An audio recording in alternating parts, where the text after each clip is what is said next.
How are you Uh, doing today?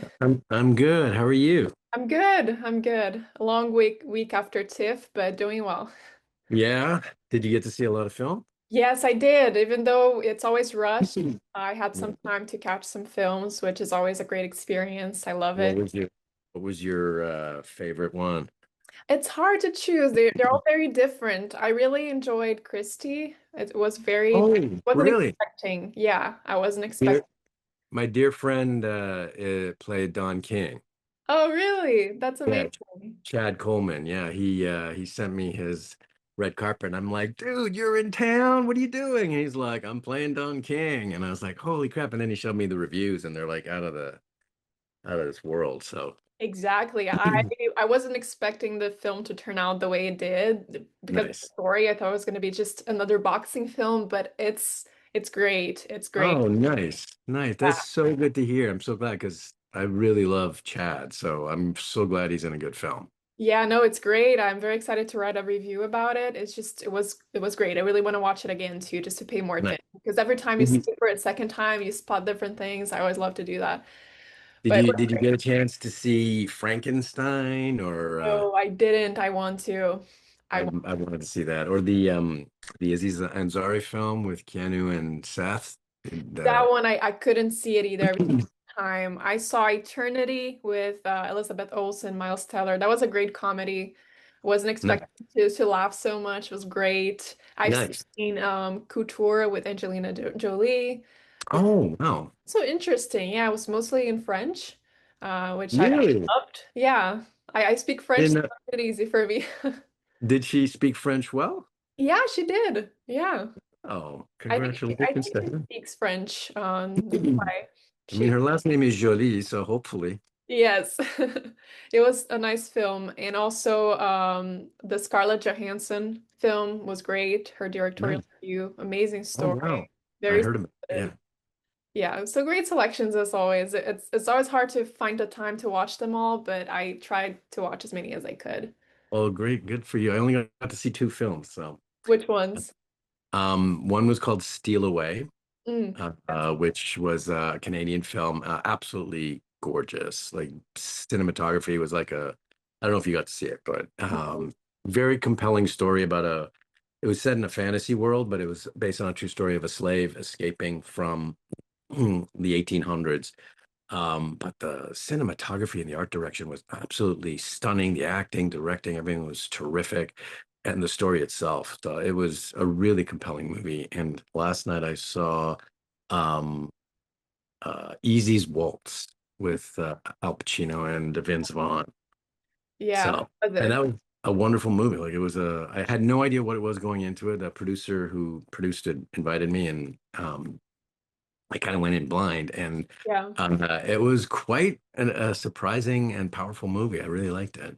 Yeah, I like that most movies are very surprising. You don't expect them to be the way they are. I saw Dead Man's Wire also with Al Pacino, and Oh yeah, it was nice. Yeah, and Bill Skarsgård was the protagonist, and he just blew away. Like his acting was impeccable, amazing right. actor, so really great. Um, Al Pacino still packs a punch, man. He still just kills it. I love it. yeah, amazing. So yeah, my experience was great. It was my first year at TIFF, so I'm really excited to looking forward to next year already. It was amazing. Nice. Yeah, everyone I know that comes from out of town says that TIFF is their favorite. They love the atmosphere and the ambiance and just the kind of the vibe of TIFF. For some reason, is very good. I like TIFF and I like Telluride in Colorado, which has got a similar, very artistic, very kind of like community vibe. Oh, good to know. Yeah. I really enjoyed the community and everyone was really nice. I like that, the environment. Yeah. All right, so let's start. I want to know more about you. You have an amazing background, an amazing career already. So I have so many questions. I want to start from the beginning to get to know you. Tell me a little Okay. about Right. a Right at the little bit beginning. about your background, who you are, Sure. and what made you pursue acting? What brought that passion in you? When did you figure that out? It's what I want to do for the I rest mean, of yeah, I mean, it's a good question. I'm Canadian, born in Canada. Grew up in Montreal. Oh, me Uh, too. oh yeah? Yes. What part of the Montreal? I lived in many areas. Last area that I lived was Candiac, which is a Oh, wow. city. Yeah. Yeah. Okay. I grew up in the West Island, so I'm a West Island boy. And I was destined to go into sciences. I was like studying biochemistry and chemistry and all of that.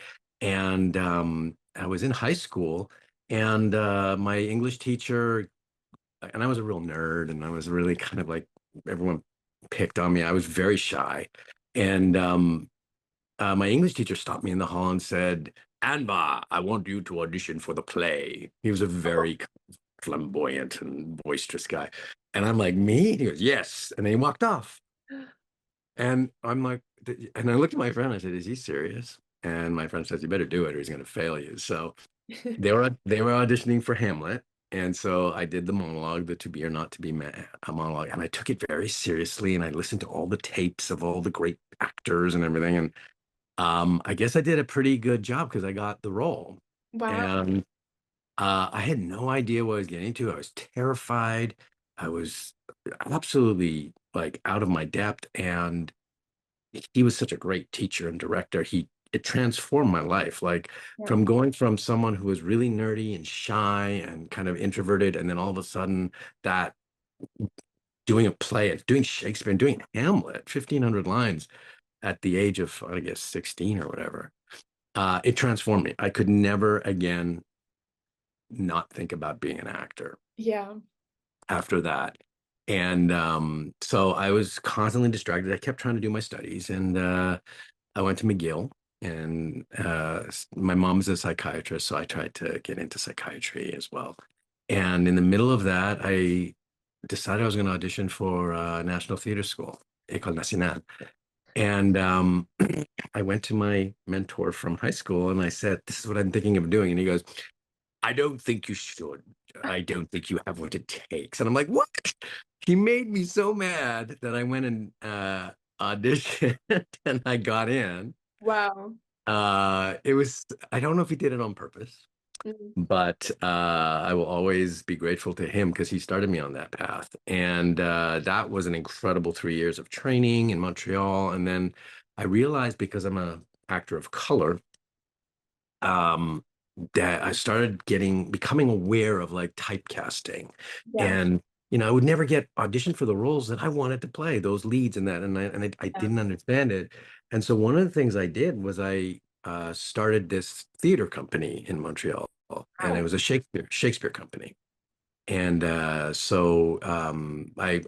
basically founded the Shakespeare in the Park Festival in Montreal Wow. and ran that for 15 years. I got to play all the roles that I wanted to play, produced it, directed some, acted in like, I think we did 27 plays before I retired and I handed the company over to someone else. It's still going. Wow. And meanwhile, I was auditioning in film and television. I was slowly building a resume, but running the company really gave me a lot of confidence and a clarity, and my vision as an artist kind of developed through being the artistic director of the Shakespeare in the Park Festival. And then eventually, I just got up the courage to move to LA Wow. and chase my dreams there. I booked a role in Montreal called a movie called Shattered Glass Hmm. with Hayden Christensen, Peter Sarsgaard, Steve Zahn, Rosario Dawson, and Hank Azaria. It was a beautiful movie, really, really smart, directed and written by Billy Ray. And that kind of blew up. It won a bunch of awards, and I had a nice role in it. So I said, okay, now I'm going to take this while this is on screen, and I'm going to go to LA. And I managed to get a manager and an agent, and then I just started every year going down for 4 months and fighting the good fight and trying to make a career for myself. And it took a few years, and gradually I would book a role, and then the next time I'd book a bigger role, and then the next time I'd book a bigger role, and slowly my resume built. And then eventually I started booking really substantial lead roles and started traveling, uh, and then I guess the rest is history. That's how it all began. It all began with Mr. Whitman in high school telling me Exactly. you audition for the play. That's amazing. You started in high school with theater, and then that's amazing. One Mhm. person told you, and then you discovered your passion, your talent. That's great.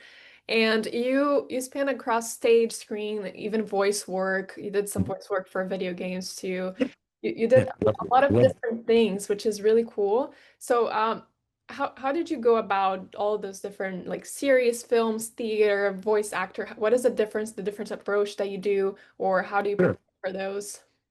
There's so much that is similar, but there are very different aspects. Yeah, I mean, the fundamental core of all your acting is emotional truth.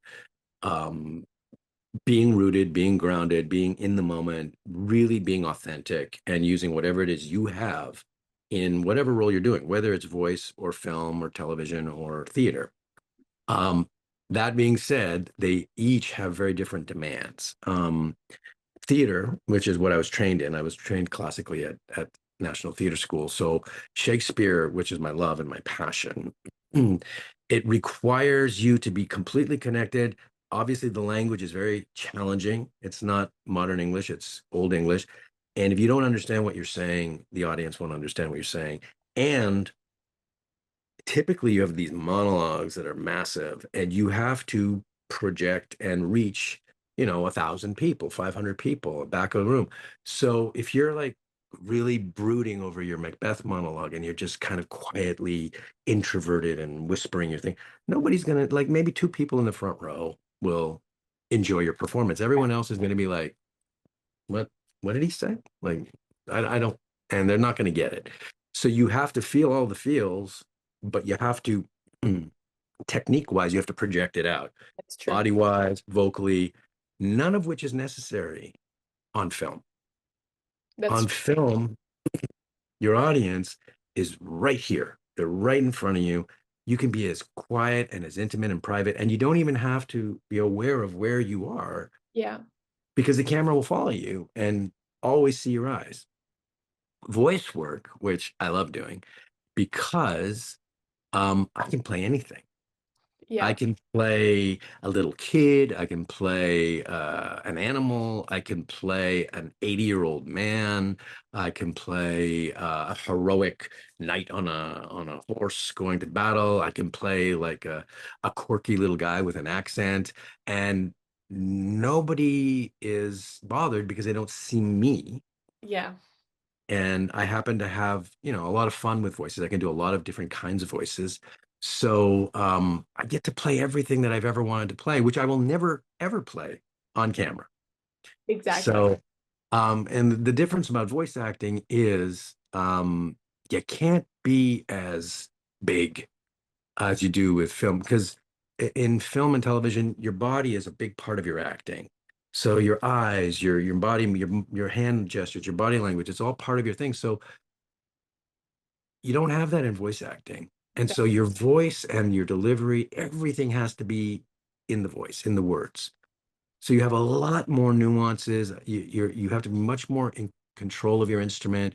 You yeah, can't you can't be too there are some video games that really want naturalistic film performances and that works, but a lot of the stuff that you do, narration, cartoons and things, you have to have a very specific kind of vocal quality that keeps the listener dialed in. And because if you start getting really um suburban and very colloquial with your delivery, it gets boring to listen to that's because true.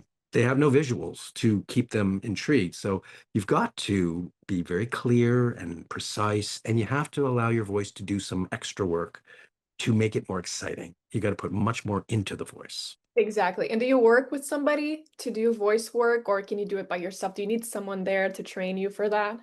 I mean, I at the very beginning, I would always work with someone, an actor friend or whatever, to kind of rehearse with. But after you've done it for a while, you're late. Basically, you lock yourself in your closet because that's where the best sound is.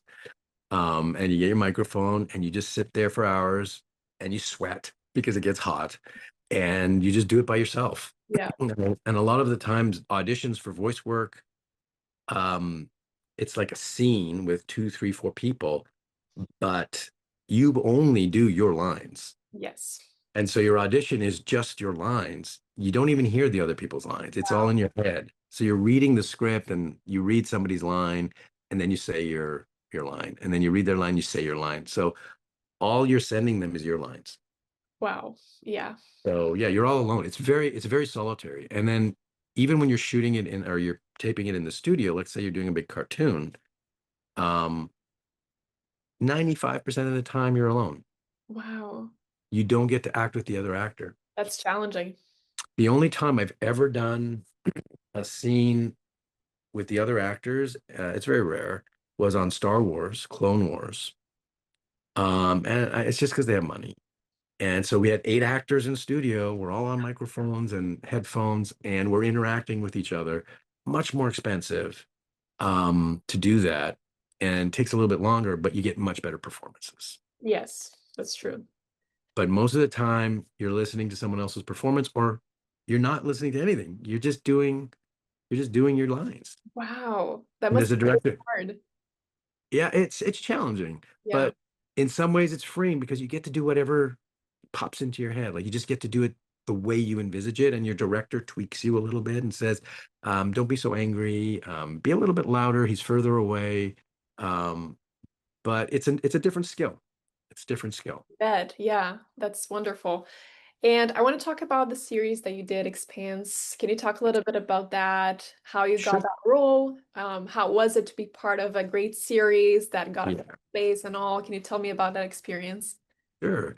Um, it was a very quick audition. I still don't know why I did what I did, but I auditioned for the role, and when I read the character, it said this guy is a pilot from Mars of a space. He's the best spaceship pilot in the solar system. He's from Mars. He's of Pakistani descent with a Texas accent.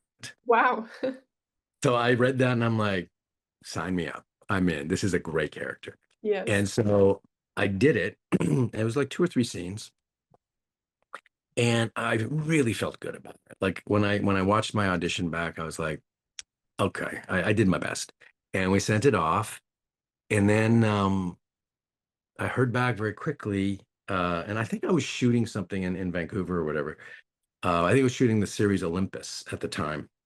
And they said, oh, they called back and they liked you and they want to bring you in for a chemistry read. Ooh. And I know myself, and I I do my best work on set. Like, there's some people who audition amazing, and that's their best work. Yeah. There's other people who have trouble with auditions, and I get nervous in an audition when there's all these people around, and it's not theater, it's not film because there's a camera, but you're not really acting with the camera, you're acting with producers and direct. Like, it's kind of this weird hybrid, and there's a lot of people around, and it's not a conventional kind of. It's nerve-wracking. Yeah. And some people can do great in that, and I don't enjoy it. And I thought to myself, because my friend once told me, he goes, sometimes, Cass, I take a risk and I just tell them I'm busy. If I did an amazing audition and I just make them cast me from the tape, I take the risk. Yes. And so I told my agent, I said, just tell them I'm shooting in Vancouver and I can't make it down because I can't do better than I did on that tape. Yeah. That was the best I could do. And so he said, "Kat, are you sure? Like this is a big thing." And I'll be honest, none of us had any idea how big the show was. Like it was just another show. It was not a Yeah. big deal Mhm. for us when we were auditioning. Unless you'd read the books, you had no idea what it was. And I said, "Yeah." I said, I just can't. I don't want to audition my way out of it."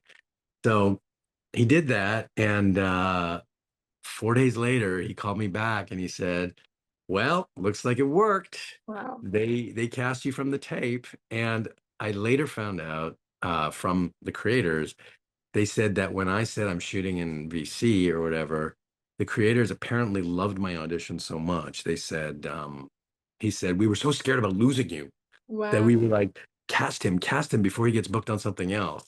And so you never know what's going on. Like I'm there biting my nails thinking, am I blowing this? Am I making the biggest mistake of my life? And then they're on their side going, we better cast him because we're going to lose him to something else. He's so busy. And so you never know. You never know. Mm. Yeah, so that was that. And once I got there, I walked on the set And I tell you, I wasn't expecting what I saw. Like it was like walking onto a Star Wars set. It was one of the biggest sound stages in Toronto. It was full of spaceships and sound stages and office, and it was all gorgeous, kind of uh, cinematic, huge, beautiful sets. And the spaceship itself that my character was the pilot of was built out almost completely in full. Wow. All of the main chambers of the spaceship were built, and you could literally walk through all of it. Like if you shot a continuous scene, you could actually shoot the entire ship Wow, from that's the back to the thing. And I was like, oh my God, what have I signed up for? I feel like I'm in Star Wars. yeah. And then, you know, we got to meet the whole cast and the crew, an amazing cast, amazing crew. The the creators were brilliant. Like it was based on a series of novels that were really, really popular. And our boss, the showrunner, was a scientist himself. So one of the biggest things about this show that they were absolutely um, committed to was the science being Yeah. real. And they worked so hard on making sure they never made any science mistakes. So Yeah. like 95% of the time, all of our science was real. Every once in a while, for story and for drama, there was something extra, you know, like there was something that was a bit surreal. Of course. But we tried to have as much science as possible. And that for me, because I'm a huge science nerd and a geek, that was very exciting for me to learn about all the zero gravity and the orbital mechanics and all the different things that happen for real when you're in space. That's amazing. And could you briefly describe what is a day like on set for that show? You walk in, what happens? Can you walk us through? Yeah, sure. I mean, it's usually a long day, because there's so much involved. Depending if there's special effects like zero gravity, then you have to do wires and stuff. You know, you come in bright and early before sunrise, like 5, 6, 7 o'clock in the morning, and you go in, you get your breakfast, you start doing your hair and makeup stuff. Personally, what I do is I go into my room and I get my big script out that I've been working on the night before, and I see all the notes that I've written because I read a lot of notes because I'm from the theater, so I attack my scripts kind of like a theater actor. And so then, because I don't want to forget anything, I transcribe all those notes onto these little things called sides, Mm. which are mini scripts about that big. Mm. And I write in little notes, tiny little writing, all my notes and the questions I have for the director and everything. And then I take that and I go and I get my hair and my makeup done. That usually takes about an hour. Yeah. uh, every year they changed my hair, so it got more crazy and elaborate. Um, and then you get into wardrobe, and then you go on set and you do a rehearsal. Hmm. And depending on the scene, sometimes a very easy, simple scene. Sometimes it's a really complicated, especially when we're on the ship. It has multiple levels. And the way they shoot, they like to get a very realistic kind of shaky camera kind of movement. So you'll have one character up there in the pilot seat, and you have another character down here, and you have another character down here. And so the camera, and you have to rehearse the heck out of it. Wow. And then finally, when we shoot it, they like to go at a really fast pace. And that was my biggest challenge because they'd be like, okay, faster, faster, Oh. faster, because we want to get it exciting. And so that was always my challenge, is like, I can't talk any faster, man. But the one thing that saved us, the one thing that made this show, I think, different than everything else is the crew, I mean, the cast had this work ethic. Yeah. Um, right from the beginning, our pilot was directed by Terry McDonough, and he's a big theater director from London. And he kind of drilled into us a theater ethic of rehearsal. And so we would carry it on after he left. Every weekend we volunteered and went to the writers hotel, and we would rehearse Wow. for 4 or 5 hours on our own time. And Yeah. we would go through every single scene, and Wow. we would hammer it out, we'd block it, and Yeah. we'd ask a million questions. Because sometimes, you know, as actors, you're going in it and you're like, this doesn't make sense. Why am I saying this here? But then later on, I say this, and the writer will go, oh, you're right. thank you for pointing that out. They take a note because the writers would come to the rehearsal. Yeah, And so that's by the time we get to set, we've rehearsed it. We've yeah. figured out the relationships. We've figured out the emotional truth of the scene. The writers have worked out any little holes in the plot or bugs in the blocking or whatever. And so that's a luxury. That's a luxury. Yeah, definitely. You That never get everyone that in wants to do television. that. Definitely helps with the flow as well. Everybody's in the same page. It's great. It definitely makes the process a lot easier on set for sure. For And everyone. it's the reason why in a very complicated science fiction show where there's so many plots going on at the same time, this show had very few loophole plot mistakes. Mhm. You're watching shows that are very elaborate. You'll always see, Yeah, look, they're not, that's a mistake. That doesn't make sense with the previous scene. We had very few of those because we hammered out all those confusions the weekend before. definitely. That's a wonderful thing to do for sure. Yeah. And moving to How to Get Away with Murder, you did a Oh season of yeah. that. Can you explain to us how it was to go on a show that already started? You're kind of in there, and everybody already knows each other. Everybody already worked with each other, and you're new working with Yeah. Paula Davis. Can you talk a little bit about that? How you took that challenge? It had so many layers to it because it wasn't just a show, it was a show with Viola Davis. Yes. And I mean, I've worked with a lot of people. I've worked with Tom Hanks, I've worked with Spielberg, I've worked with Jake Gyllenhaal. I've worked with a lot of big actors, and I very much enjoyed those things, but I never got really starstruck or nervous or whatever. I don't know what it was about Viola, but I had so much reverence and respect for her. I was kind of nervous going into that. Like I was walking into her show and she's such a powerhouse. So I had that. I had those nerves. And my character was great. And I played her boyfriend, which was also very, so I really had to have a connection with her because I know, she's an amazing actor. You don't want to have a romantic relationship on screen that has no chemistry. So um, I was really wanting to do well. And then on top of that, it is a show that has so many actors of color in it.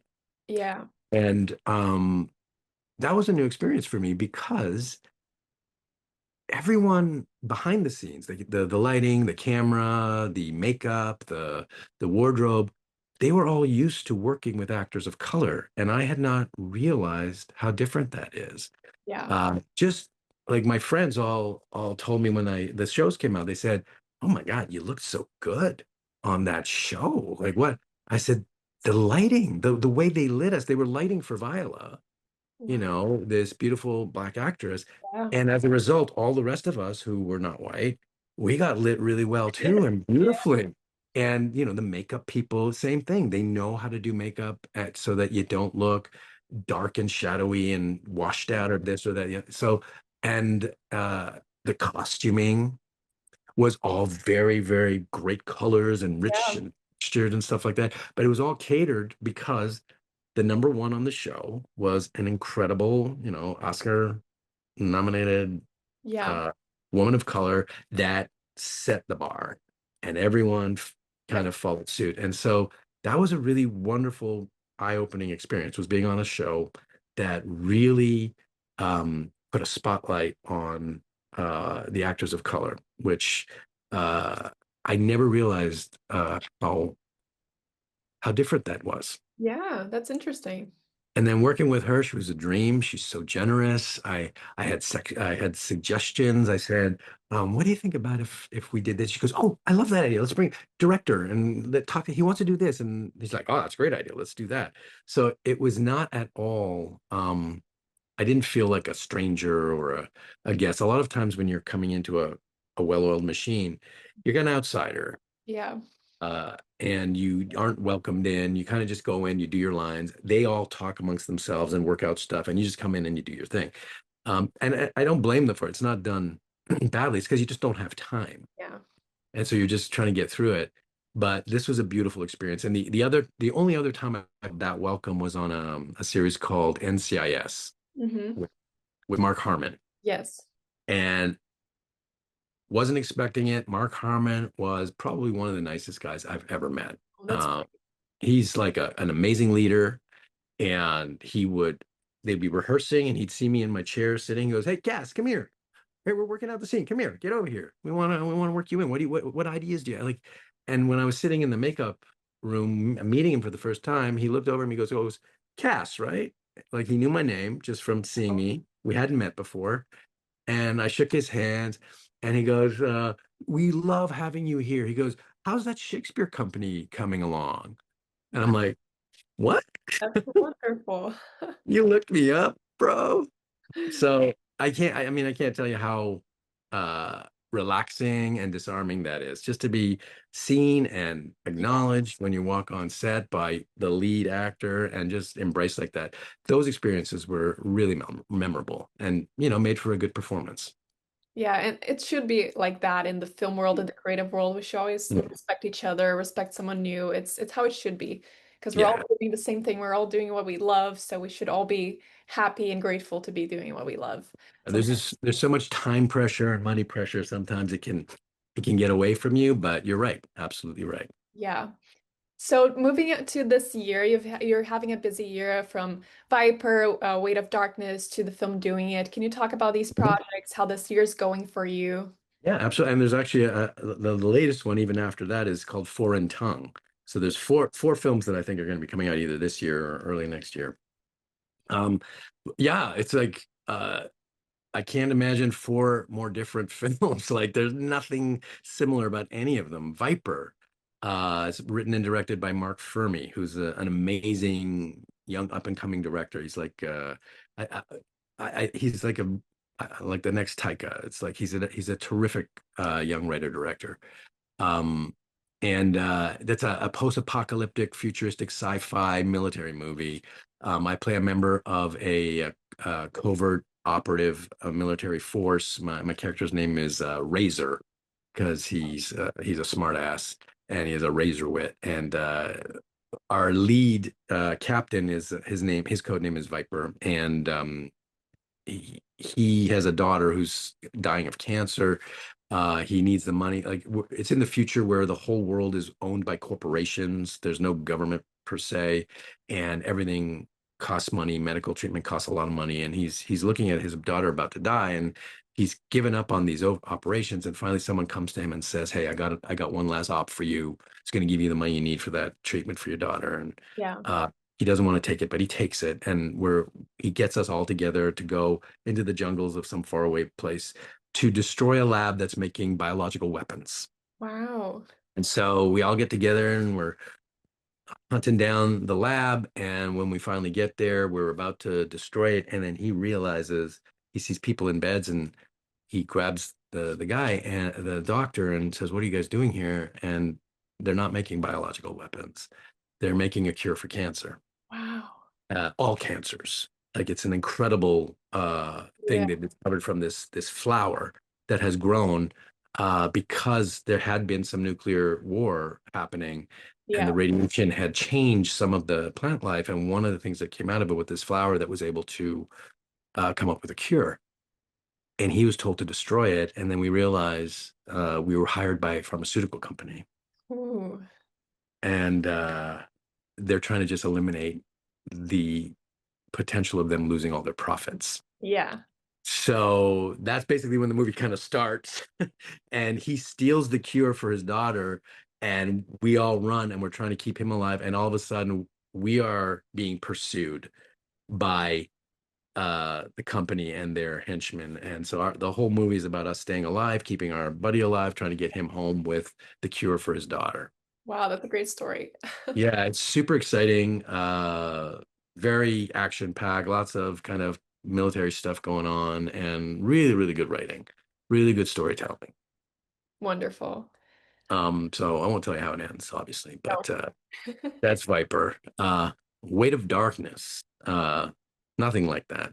It's a supernatural kind of thriller. The lead character is a psychologist who is having these nightmares and a lot of kind of very disturbing thoughts and images. And I play his best friend, another psychologist, trying to help him through his Yeah. through his turmoil.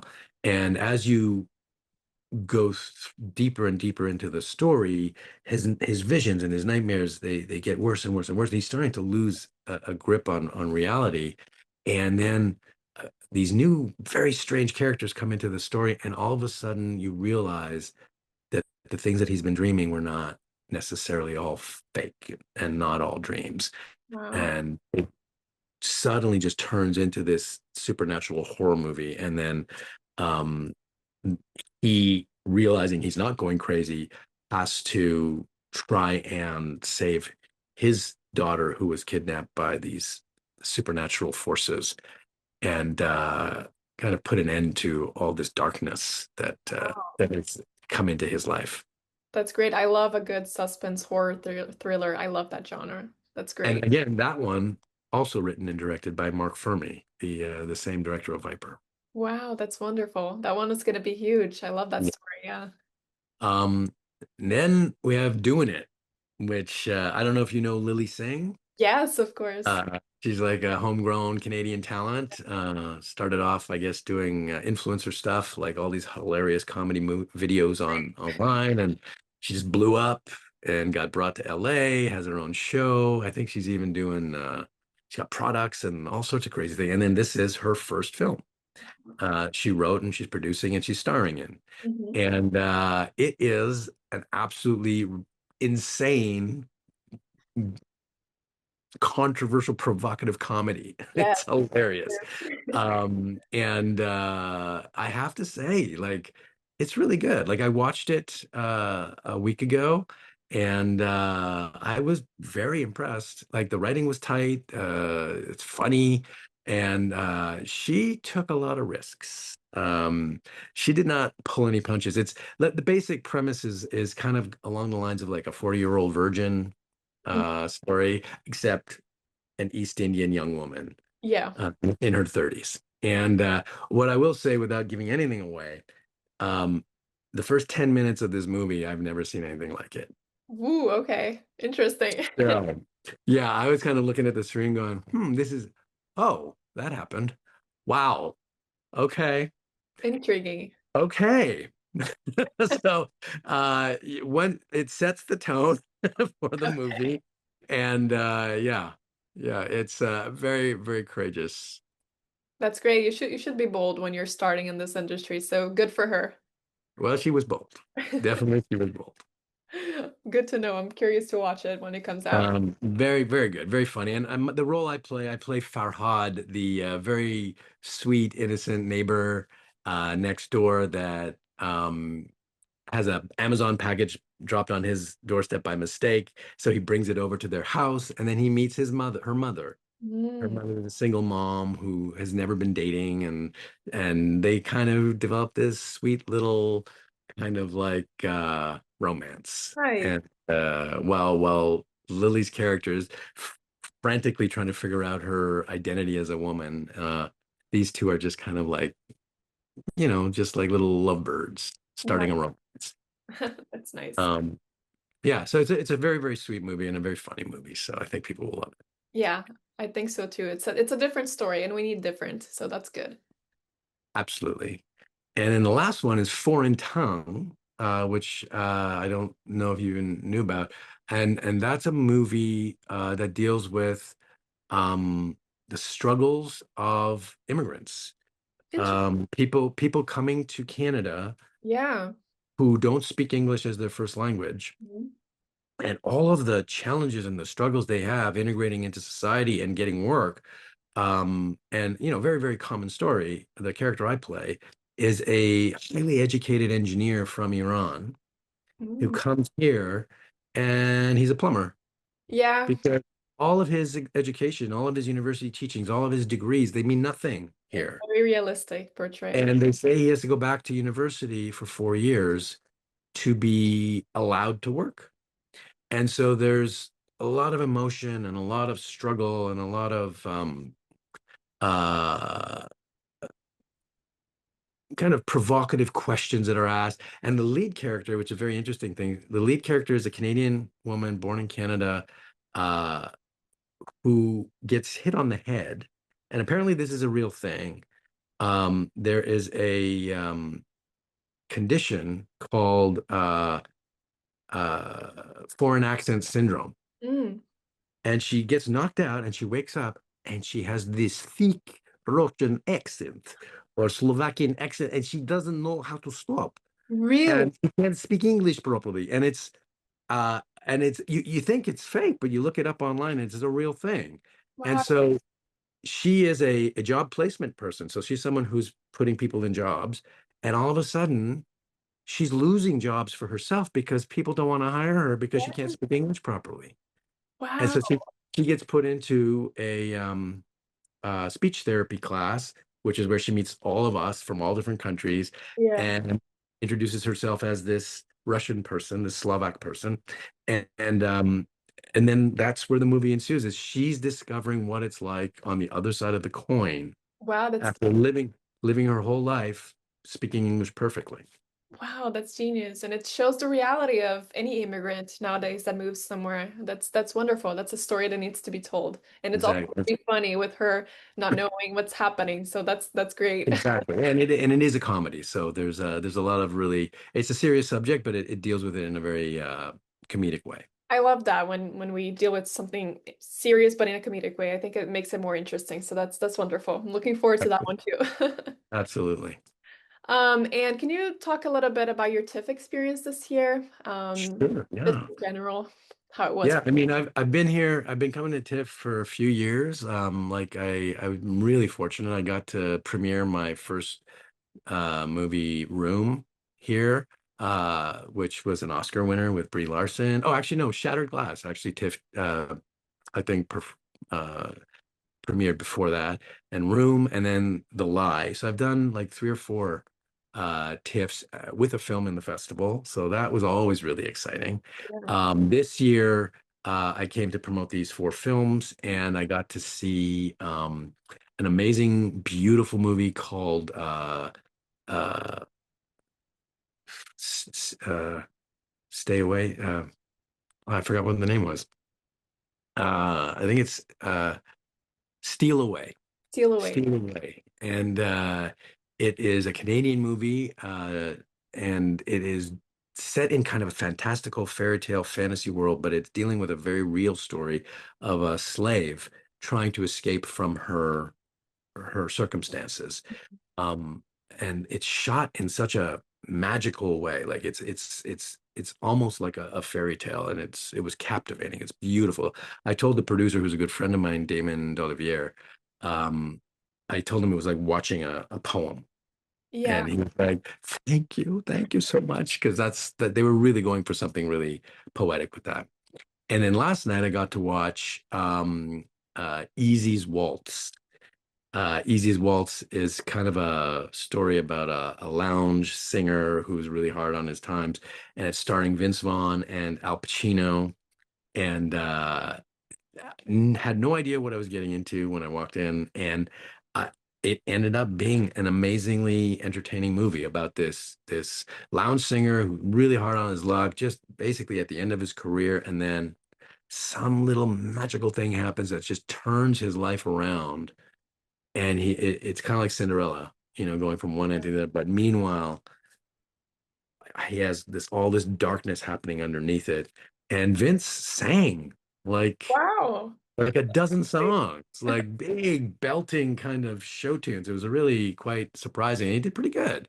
Did Yeah. really good. And obviously Al Pacino blew everyone's mind. So I Yeah. think you saw Al in a different movie at the festival, right? Yes, he's always amazing. It's crazy how many different roles he can do and portray, and he's wonderful. And he brought so much weight and authenticity Yeah. because it's set in Las Vegas, right? And and Al's done so many kind of movies that are like in that kind of environment of Las Vegas and the mob and the casinos and all that stuff. And so just him being there Yes, just gave grit and weight and authenticity to the movie. exactly. Very iconic. Yeah. A question that I always ask, because my magazine gives voice to emerging creatives, we try to give inspiration to people that are starting. It's not an easy time to start or to be young nowadays, so that's my goal. You, you're right.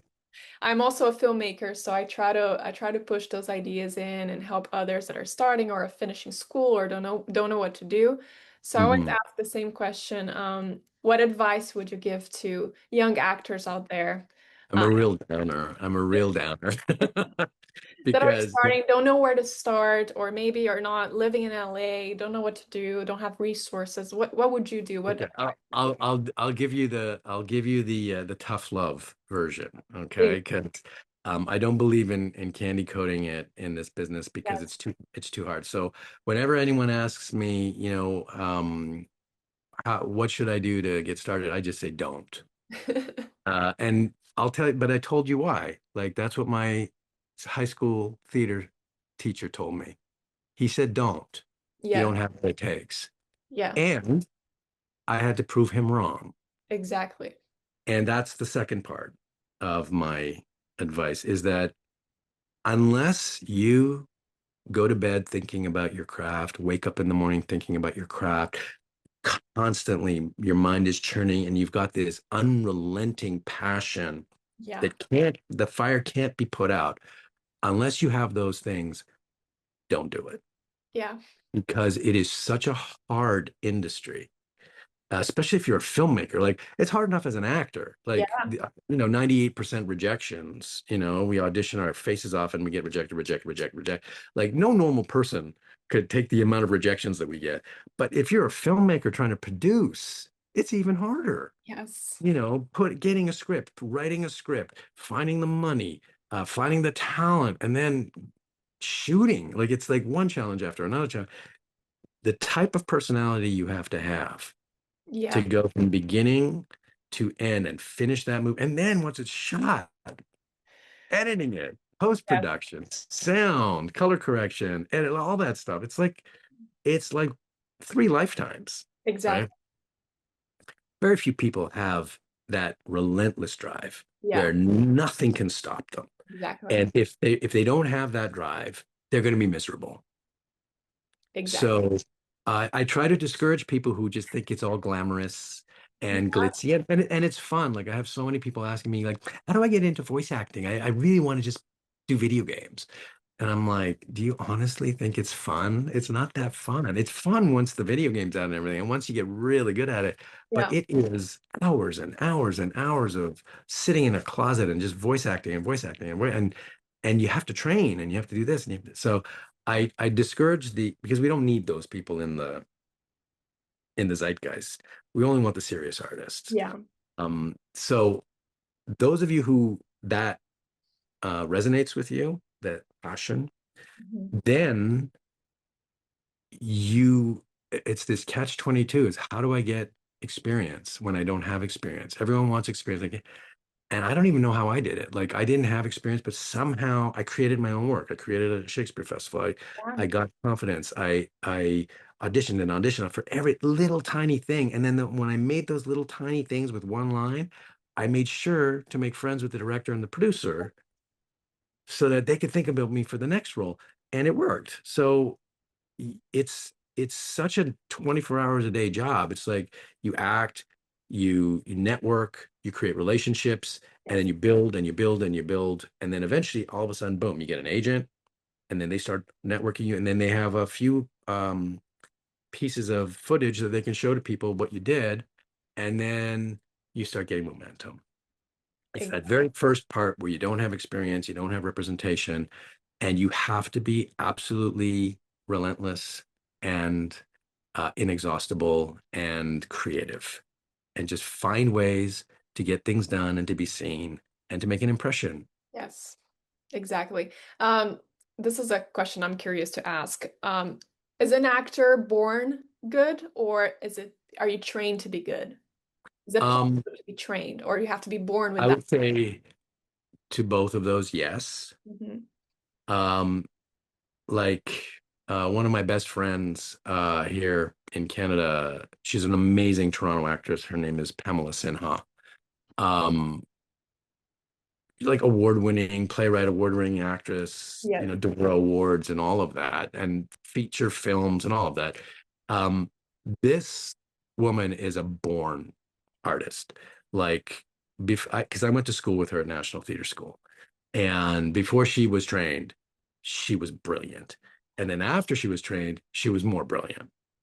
Uh, but she was born an artist and she approaches things in a way that I don't. Like she can find the emotional root of any scene, like just intuitively. If you ask her what she did, she can't necessarily articulate it, Yeah. but she just embodies it. Mhm. Um, and then there's actors like me who I approach my craft very differently.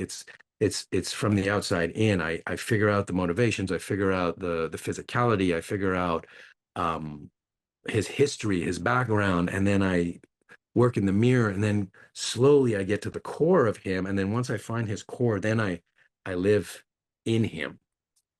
And that comes from a lot of practice and training and uh education and watching movies and watching and watching and watching.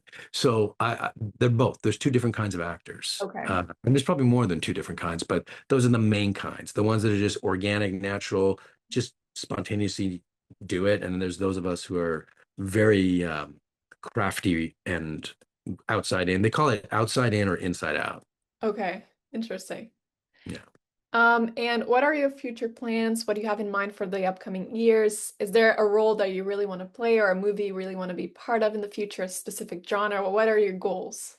Oh, oh, so many. I mean, right now I'm just waiting for these four films to come out, and I'm thinking that's probably going to define what happens in the next year. I have two or three projects that I'm actually developing right now that I would love to. One is one is like a fantasy kind of science fiction kind of Harry Potter genre, and Wow.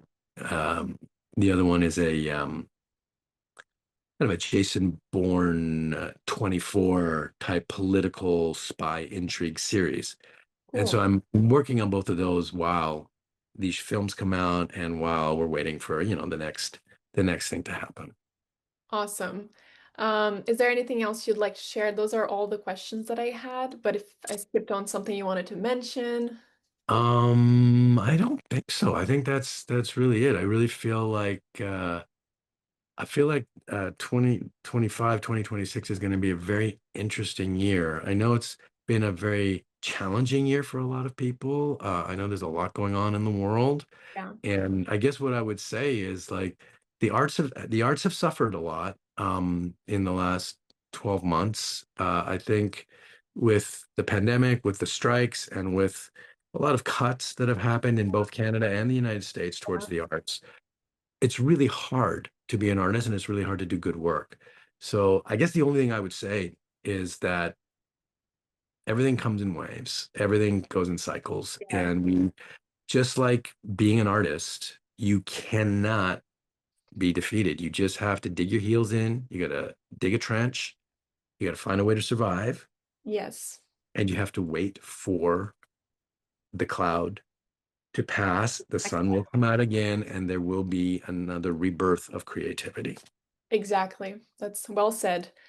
Is there a social media that you'd like people to follow your work or see what you're Yeah, I doing? mean, my Instagram is just my name. That's where I live. Perfect. You are absolutely wonderful. Thank you. Thank you. That's It's my pleasure to meet you. you too, Victoria. It was a pleasure. I love your questions. You have great questions. Thank you so much.